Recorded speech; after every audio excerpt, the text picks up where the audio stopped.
Hey y'all, it's Brittany and welcome back to another installment of Makeup and Murder. Today we are going to talk about the infamous Jeffrey Dahmer. So if you want to hear that story and get a look at the same time, stay tuned.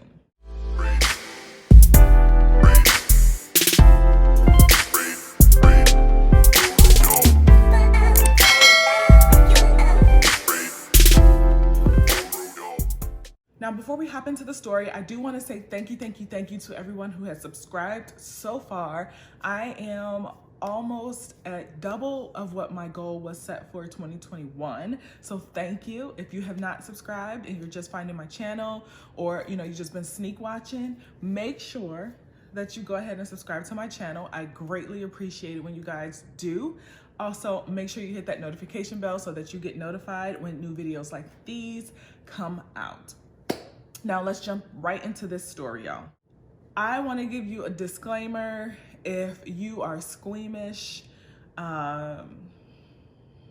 or offended by gore or anything like that in any way, this may not be the story for you. This may not be the serial killer tale for you. Today's this. So just want to forewarn you guys, I try my best to kind of be able to tell the story without getting too much into the gory details, but for this particular case, the gore is a part of Jeffrey Dahmer. That's just who he was. So let's hop into this background. Really quick, I am going to moisturize with my Saturday Skin Waterfall Glacier Water Cream. Now I'm gonna go in with my Precisely My Brow by Benefit Cosmetics pencil and, tighten up these brows real quick. So Jeffrey Dahmer was born in 1960, and he was born to Joyce and Lionel Dahmer. And while his mother was pregnant with him, she had a lot of seizures. So she was on a lot of medication to help to manage and prevent the seizures while she was pregnant with him. And I have a feeling that maybe the chemicals, the medication had some part, at least, in his mental stability. We'll see that he doesn't have the normal past of a serial killer where they come from an abusive family or something tragic happened or they hit their head all these times. Usually there's those type of factors that play a part in making the person who they are, but for the most part, he had a normal childhood. Now, at the same time, with that being said, I do take it as a grain of salt of his family and him saying that he had a normal childhood, because his family was a part of the problem in terms of ignoring his behaviors and enabling him to do certain things. So take it with a grain of salt. But from what they say, he was a happy young boy, and he had a close relationship with both of his parents, and they lived in a nice home. They weren't poor or anything like that, and they were just a normal family. He had a brother, and he lived a normal life as a child. When Jeffrey was born, they lived in Milwaukee, and around 1968, when he was about 8 years old, they moved to Bath, Ohio. Now, shortly after they moved to Bath, Ohio, his parents decided that they were going to get a divorce. Now, we do know that that played a significant role in changing his behavior in his youth. After the divorce is finalized, he really just emotionally just shut down. He was not processing any emotions in any way once they split. Now, Jeffrey was said to be a nice kid in high school. He was kind of the goofball in the class. He liked to play pranks and things like that. And one of his classmates mentioned that he had actually run up to him and put his head on his chest and said, "I just wanted to hear what your heart sounded like." And we'll find out later that this is going to play a significant part in the things that Jeffrey Dahmer did as he became an adult. But as high school kids, everyone just thought it was a joke or him being funny or him just being weird Jeff. Now I'm going to take my NARS Soft Matte Complete Concealer and clean up my brows. Now, by age 17, Jeffrey started to get really heavy into alcohol.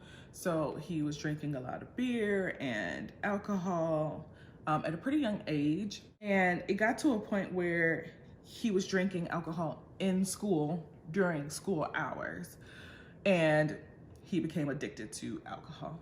Now, another thing that we also know about Jeffrey is that he knew that at a very young age that he was a gay man, but living in Bath, Ohio, there really were no out gay men, especially at that time. So he pretty much just hid it through his entire childhood, throughout his young adult years as well. Now I'm going to take my Wander Beauty Brow Gel and hold these babies in place.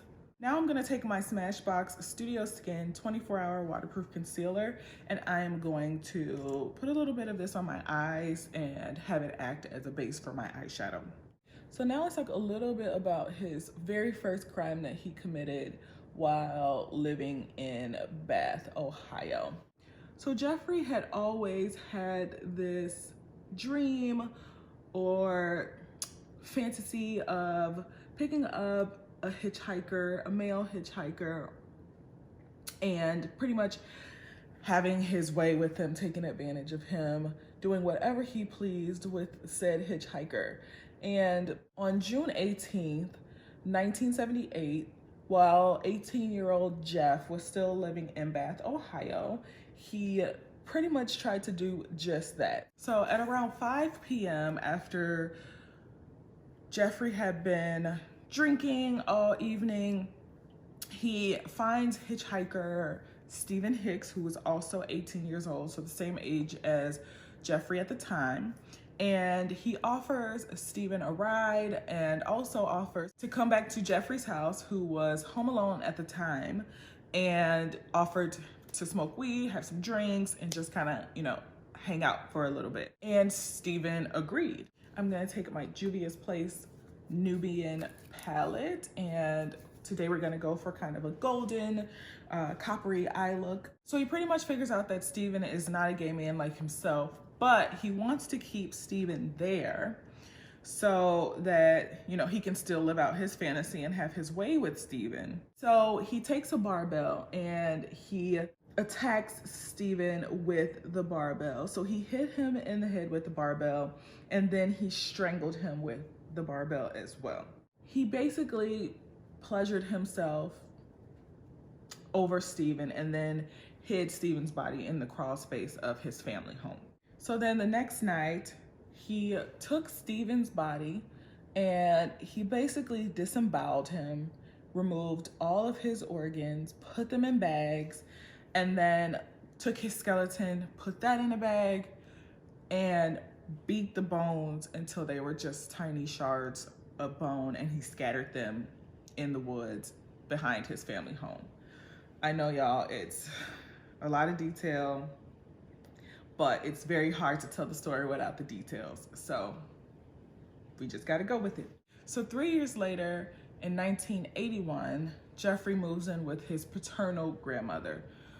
And his paternal grandmother is just this sweet little old lady, this church-going, wholesome woman, and he just absolutely wreaks havoc in her home. Now, she lives in West Allis within Milwaukee. So this is going from Bath, Ohio to now back to the Milwaukee area where he was born. So during this time when Jeffrey first moved into his grandmother's home, he did pretty well for about 2 years. He was going to church with his grandmother, pretty much on a straight and narrow with the alcohol and the fantasies and things like that. But after 2 years, all of those bad habits just started to reintroduce themselves into his life and creep back into his head. So it wasn't long before Dahmer was back to, his same old ways. So he was arrested for a number of incidents, ranging from like peeing in public, indecent exposure, public masturbation, you name it, sexual deviant acts, public drunkenness, he did it. So around this time, he also started to get into the gay scene in Milwaukee. So going to kind of gay clubs, bathhouses, things like that, to find people to, bring back home and enjoy himself with. So he would find these people that were interested in coming back with him, but they were all really just interested in, one night stands. They were just looking for a temporary good time, and that's it. So we know that Jeffrey always wanted more. He wanted someone that was going to stay with him. And what he did was he started to drug these people. So he started putting sleeping pills in their drinks whenever they would come back to his place to have a good time. And that was his way of stopping them from leaving and keeping them there with him for at least the night. But one particular night, he had actually put too much of the sleeping medication into one of the gentleman's drinks that he brought home from the bathhouse, and ended up having to call the paramedics because he was so overly drugged that he just was not waking up. So he ended up having to call the paramedics, and that ended up getting him banned from the bathhouses, period. So his supply or source of finding people to bring home was pretty much cut off at that point. So since he was banned from bathhouse and everybody knew on the club scene that Jeffrey was the one who was drugging people, he resorted to another option. So he broke into a department store late at night and stole a mannequin. And that is what he used to cuddle up in bed with at night in his grandmother's home.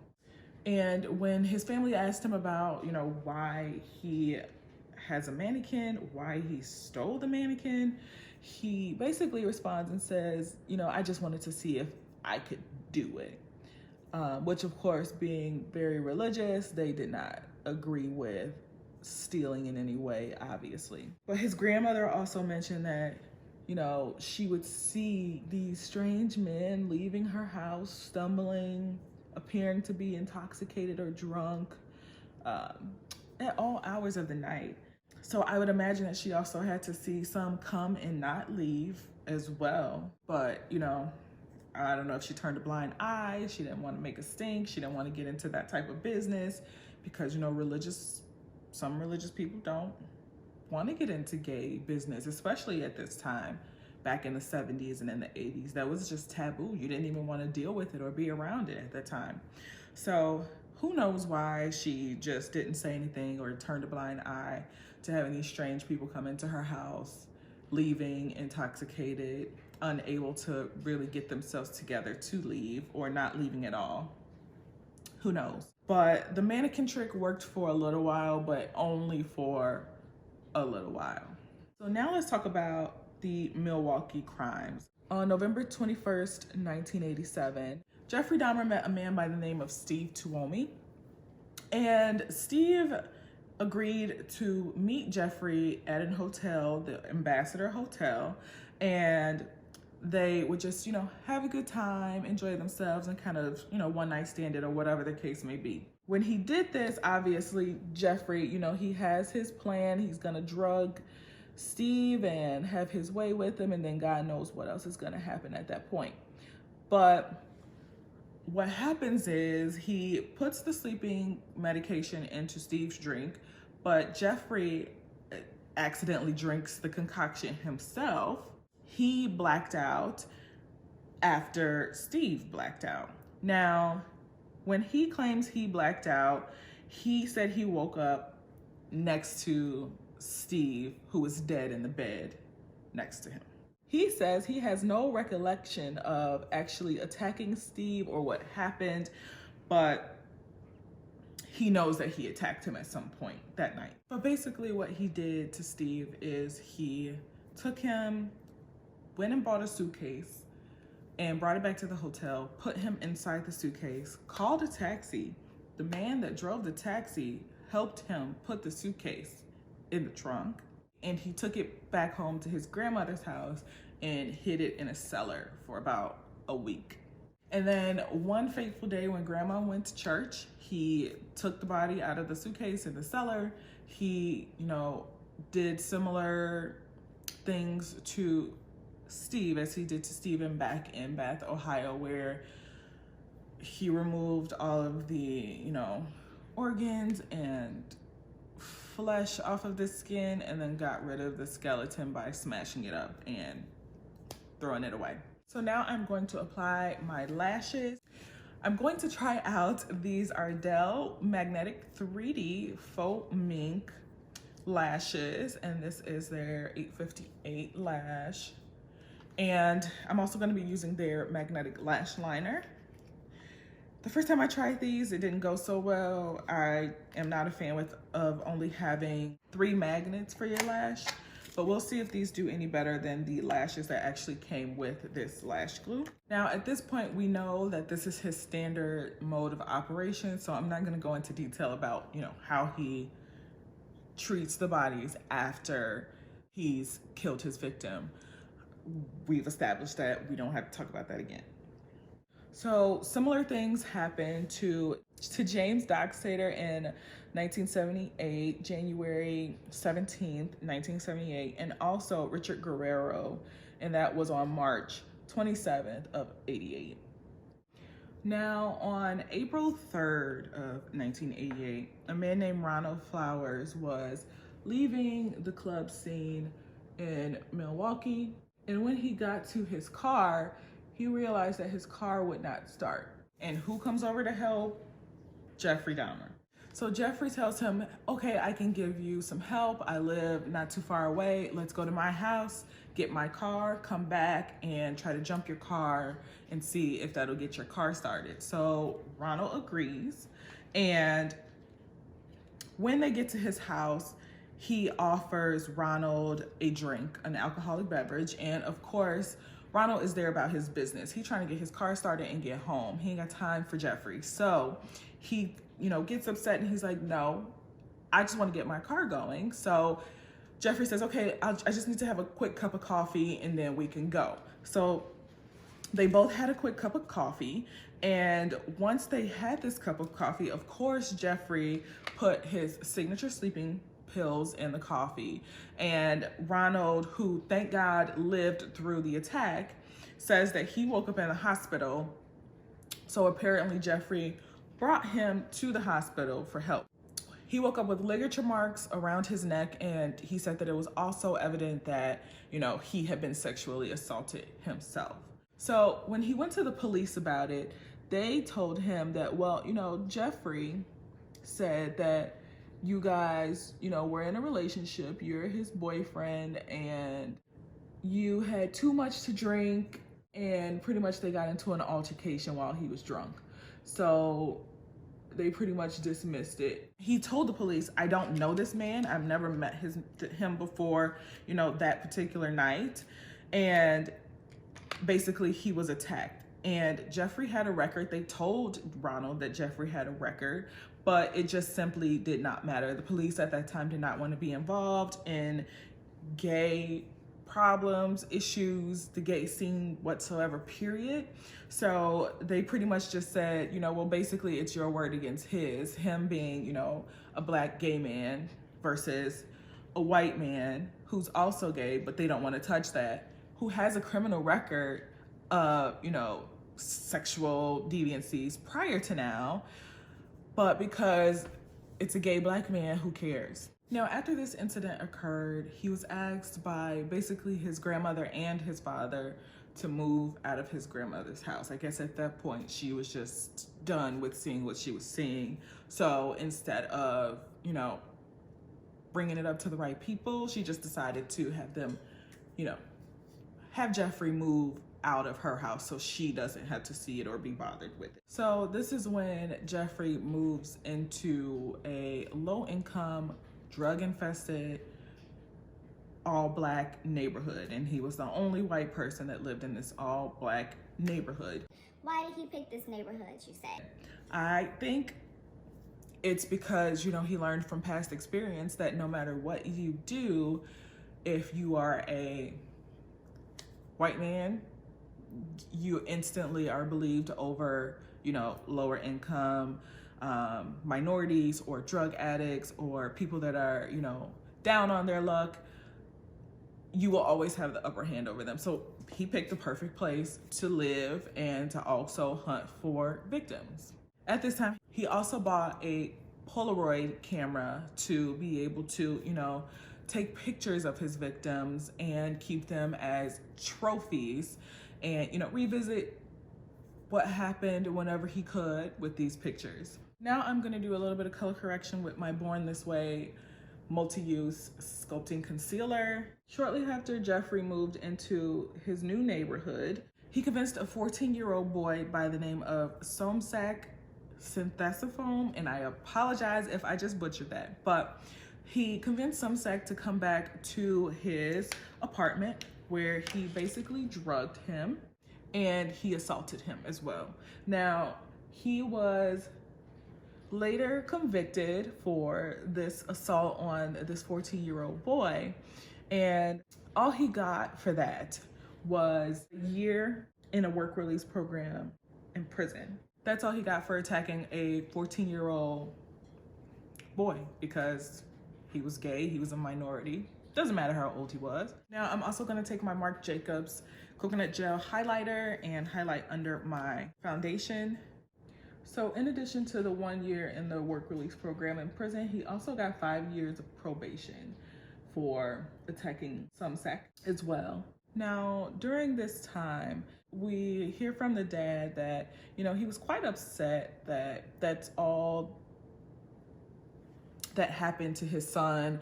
Like, while he was in prison, he didn't get any, mental health care or treatment whatsoever for his issues. And he was really counting on the government or the prison system to help to reform his son.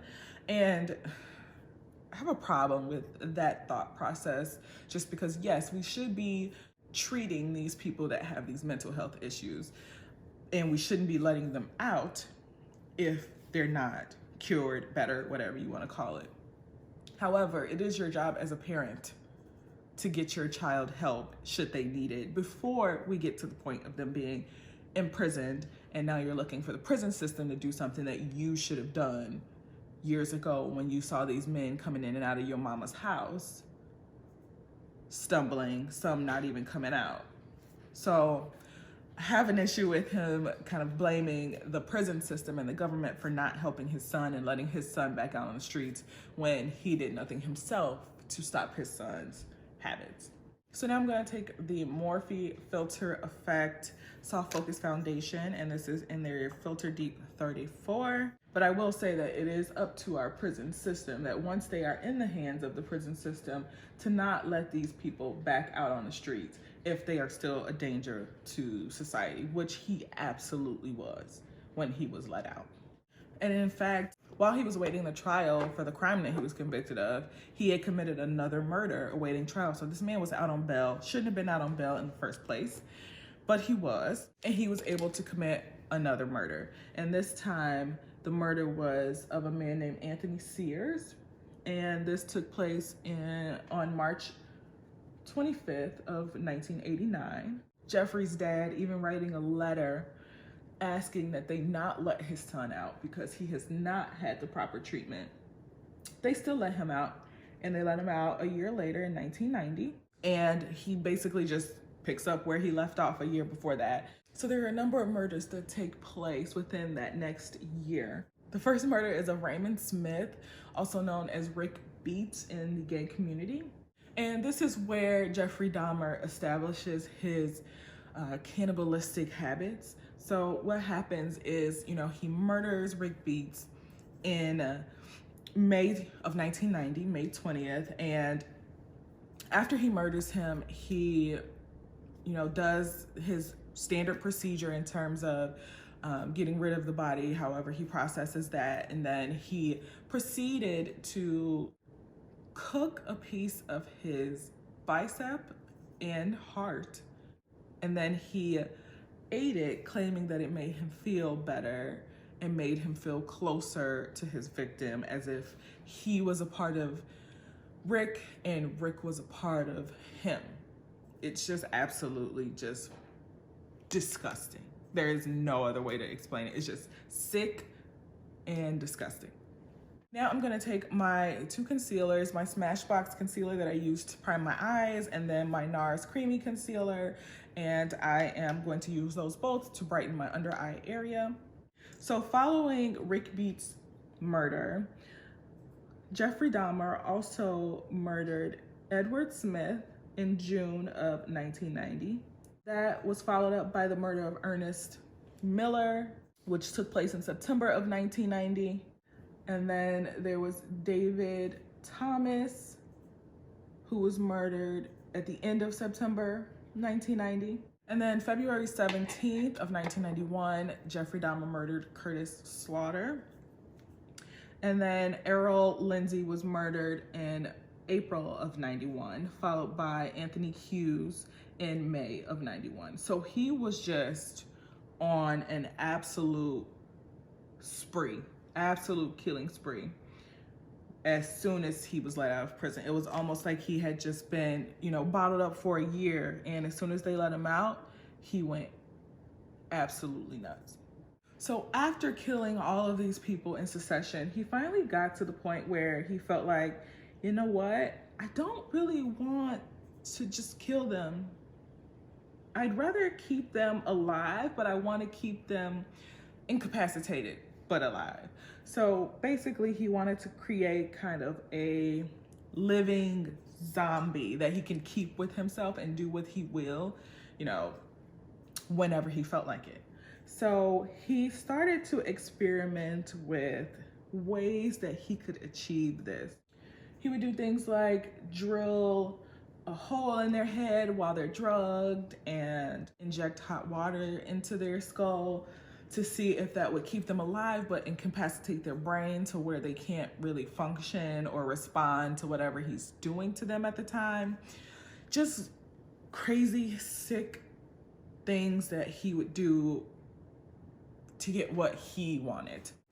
He also went from hot water to acid, and when he would put too much acid and it would kill them instead of just incapacitating him, he tried to do the diluted acid. Like, he tried every avenue, and used these people as guinea pigs or test animals to try to figure out the perfect cocktail to get what he wanted from his victims.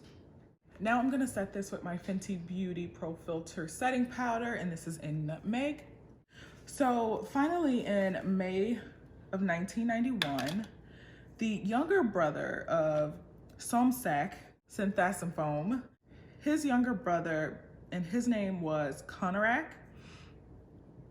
He was the next victim of Jeffrey Dahmer, and it's so strange and so unfortunate that this family had been impacted by this man twice. Thank God the first son actually lived, but to see your brother be attacked the same way and what he's been through is just heartbreaking. Conorak was 14 years old at the time, just like his brother was at the time that he was attacked by Jeffrey. And similar to his brother, he was tricked to going back to Jeffrey's apartment. He was then drugged and attacked by Jeffrey, and he also took it one step further compared to his brother's attack, where he drilled a hole into Conorak's head and injected a solution to try to incapacitate him and to have his way with him, basically. So basically what happened is Conorak somehow got free and was able to escape the apartment. Now, he has a hole in his head, he's been sexually assaulted, he's been beaten, and he still finds a way to get free. So he is completely naked on the street, and there's a girl who sees him, and she sees that he's struggling and can't really walk, but he's trying to get away from something. Of course, she tries to help him get to safety. Now, as she's trying to help him, Jeffrey approaches them and tries to take the 14-year-old boy back from her. And she fights like hell to, keep control of the boy who is clearly in danger, and this is clearly his attacker. So while this is happening, the fire department, the police, they all arrive, and they get there. They try to cover him up with a blanket, you know, give him some decency, and the police start to talk to Jeffrey, who tells the same story. Oh, this is my boyfriend. He had too much. He has, like, you know, an alcohol problem, had too much to drink, and I'm just trying to bring him back in the house. As the police are talking to Jeffrey, the girl who's just her kid herself, but is really trying to help this young boy, she tells the police that, you know, this boy, he's just a kid, first of all. That's not his boyfriend. It doesn't seem like they know each other or they've known each other for a very long time at all. And he was clearly attacked by this man. He was trying to get away from this man. And the police politely tell her, you know, just a moment, we'll get to you, we'll talk to you. So, you know, her thinking that Conrack is in good hands, the police are there, and she runs into, you know, her aunt's home really quick to let her know what's going on and come back outside. By the time she comes back outside, the police are gone, Jeffrey's gone, Conrack's gone.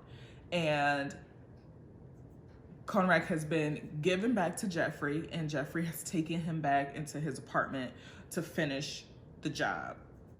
Right after the girl realizes that Conrack is gone, she tells her aunt, and her aunt calls the police. The police tell her, you know, she asks, and she says, you know, did you still need to talk to my niece? No one talked to her, and she was there the whole time. Is the boy okay? And the police reassure her that that was not a boy, that was an adult. He's fully grown and in a relationship with the man that was there on the scene.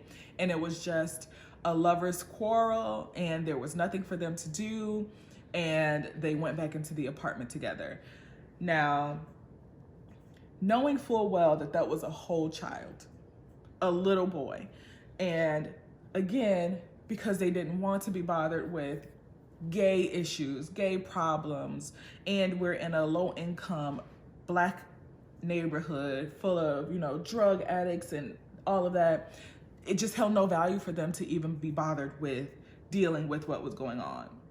So they completely dismissed what was happening here, and they could have actually saved Conrack's life, but instead they chose to not be bothered, and he ended up just like Jeffrey Dahmer's other victims. After this, Jeffrey decides that, you know, maybe it's better, instead of my normal process of getting rid of my victims, I should probably buy a big, huge vat or container and, you know, put some muriatic acid in it, and I can just dissolve them that way and get rid of, you know, all of the evidence in his apartment. So this man goes to a hardware store and buys a huge container, a huge drum, and orders a ton of muriatic acid, gets on the bus, brings it home, and now he has a new way of getting rid of evidence. And this is when the horrid, horrible smell starts in the apartment building. And even some of his neighbors confronted him about the smell. And, you know, Jeffrey simply just dismissed it and said, oh, you know, my freezer went out overnight, so I had a bunch of meat go bad. And everyone in the building, everyone that lived around Jeffrey thought he was a good guy. They shared meals with him, they hung out with him at certain points, and they never thought that he was that type of person. He was a murderer, a serial killer, definitely not a person that was keeping dead bodies in his house. So they just went along with it. Oh, that makes sense. And, you know, that was the source of the smell, and they left it at that. Next, I'm taking my Revolution Glow bronzer in Deep, and I'm going to bring color back. We bringing color back. Yep. Within a 1 month span, Jeffrey has had 5 victims. So he murdered Matt Turner on June 30th of 1991, followed by Jeremiah Weinberger, July 8th of 1991. He also killed Oliver Lacey, July 15th of 1991, and then Joseph Braidhoft in July of 1991, July 19th. he is just rapid fire at this point. There is just no stopping it. He can't control himself basically at this point. So on July 22nd of 1991, he commits his final crime. So he invited over a man by the name of Tracy Edwards. He invited him over for drinks, just to enjoy each other's company, etc. He also invited him over, with the ruse that he wanted to take photos of him, basically saying that he wanted him to be some type of model for some reason. So he goes with it. Now, what happens is Tracy ends up being handcuffed by Jeffrey Dahmer, and he handcuffs him to the bed. Then Jeffrey comes and has a knife and holds a knife to him so that he doesn't meet any resistance from Tracy, but he holds a knife to him and he says, oh, I just want to hear your heartbeat. And he lays on his chest and listens to his heartbeat. Now, I told y'all in the beginning of this video that those high school things that we thought were jokes, when he was walking up to friends and classmates talking about, I just want to hear your heartbeat, I told y'all that was coming back around. So here it is. So not so much of a joke anymore. It was just early days that nobody realized, early makings of a serial killer and what he would later do in life. Now I'm just gonna take my MAC blush and Rosie Does It. But then after listening to his heartbeat, he then tells Tracy that, I want to eat a part of your heart. I want to be a part of you and you be a part of me. And if I eat a piece of your heart, then that'll do the trick. After this happened, Tracy gets kind of smart. He asks to go to the bathroom. So, in order to go to the bathroom, Jeffrey has to uncuff at least one of his hands from the bed frame so that he can get up and go to the bathroom. So he allows him to get up and go to the bathroom. And when he does that, Tracy kicks Jeffrey Dahmer in the face and runs out of the apartment. He runs out of the apartment and he literally is naked, handcuffed on one arm, and two police officers see him and he tells them what's going on. He tells them that, he's been attacked, he was drugged, somebody's trying to kill him, and the man keeps, body parts, including heads, in his refrigerator. So the police say, take us back to this apartment where you were attacked. So he takes them back. And as they get to the door, Jeffrey tries to lock the police out and, avoid them coming into his home. But that is unsuccessful and the police are able to enter his home. But when they do, they find a complete horror show. Now I'm gonna take my full frontal mascara from Fenty and blend my lashes. So when the police get in and they finally search the apartment, they find the body parts of at least 15 different victims in Jeffrey Dahmer's apartment. He has skulls, he has meat in the refrigerator, as he would call it. They also find the barrel of muriatic acid in his apartment. Just all type of just disgusting things that they find in this apartment. So Jeffrey is arrested at that point and taken into custody, where he admits to all of the crimes that he's accused of. Now let's jump into the actual trial of Jeffrey Dahmer. So because he actually admitted to the murders, the trial was more so to understand whether he should be convicted as a murderer that was sane and understood what he was doing at the time, or if he was mentally insane and needed to go to a facility that treated criminally insane people. I'm gonna take my NYX liner and Club Hopper and line my lips with it. So on January 30th of 92 is when the trial starts to see if he's criminally insane and he needs to go to a mental health facility.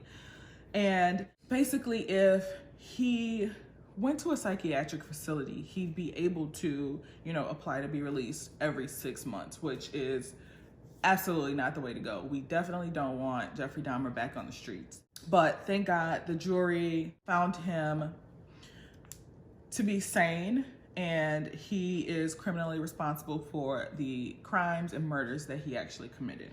Of course, his dad's response, which is trash, was basically that he felt like his son was done a disservice by not being sent to a psychiatric facility where he could get the help that he needs. A, you're an enabler because you didn't do anything when he was free. And B, you sound like you want him to be treated so that he can get back out on the street and live a normal life. He does not deserve to be back out on the street in any way, shape, or form. So say that. But during the trial, the families of the victims were able to give impact statements, which were really heart-wrenching. You know, a lot of the families couldn't control themselves when they saw Jeffrey Dahmer, and he just refused to look at them. He refused to make any type of eye contact or show any type of emotion during this entire period, but he did choose to stand up and speak at the end of all of that. And basically what he said was he was sorry for what he did. He wished it didn't happen. He wished that he would have gotten the death penalty instead of the sentence that he did get, which was 15 life sentences, which, you know, converted into 957 years in prison in Milwaukee. So he was never going to get out of prison whatsoever. I'm just using the Fenty Gloss Bomb Cream, and this is Honey Waffles, to give myself a nice nude lip. And now I'm just gonna spray with my Milani Make It Last Matte Setting Spray. So he was also sentenced to life in prison in the state of Ohio after he was convicted in Milwaukee for the murder of Stephen Hicks while he was living in Bath, Ohio. So it was reported that while Jeffrey Dahmer was in prison, he would do things to kind of, you know, insult and pick at the other inmates. Like he would take his food, he would shape it into body parts, and then he would put ketchup on it to make it look like, you know, blood or whatever, just to annoy and upset the other inmates. And this got to be too much for one of the inmates who was already in jail for murder. And one day while they were on cleaning duty, I believe, and this is in 1994, it was November 28th, 1994, while he was on cleaning duty with some other inmates, he was attacked and he was murdered while in prison. Now, karma has a funny way of coming back to you because he was actually murdered in the same way that he actually killed his first victim. If you remember, he killed Stephen Hicks with a barbell. He hit him and then he choked him with it. And this particular inmate took a curling bar, which is like a mini version of a barbell, from the gym area or the weight room area, and he beat him to death with it. So karma always gets back to you. Isn't it ironic? But that is a story of crazy ass Jeffrey Dahmer. He definitely got what he deserved at the end of all of this. Usually I'm a big proponent of, you know, letting somebody sit and rot in jail to think about everything they've done versus giving them the easy way out of the death penalty. But I'm on the side of karma for this one. This is also the final look. Let me know what you thought of the story. I'm super interested to hear your thoughts. Have you heard the Jeffrey Dahmer story before? How do you feel about it? Also, I'd love to hear your thoughts on the final look. I tested out the Ardell 3D lashes, and these are their magnetic lashes. And I'm a fan of the way the lash looks, but they gotta come with better magnets. These magnets are weak. I'm constantly having to readjust them, and there's only 3 magnets on the lash, so it just always looks like it's lifting to me. That's no matter how much lash liner, the magnetic liner that I put on there. So we gotta do better, Ardell. But other than that, I love the look.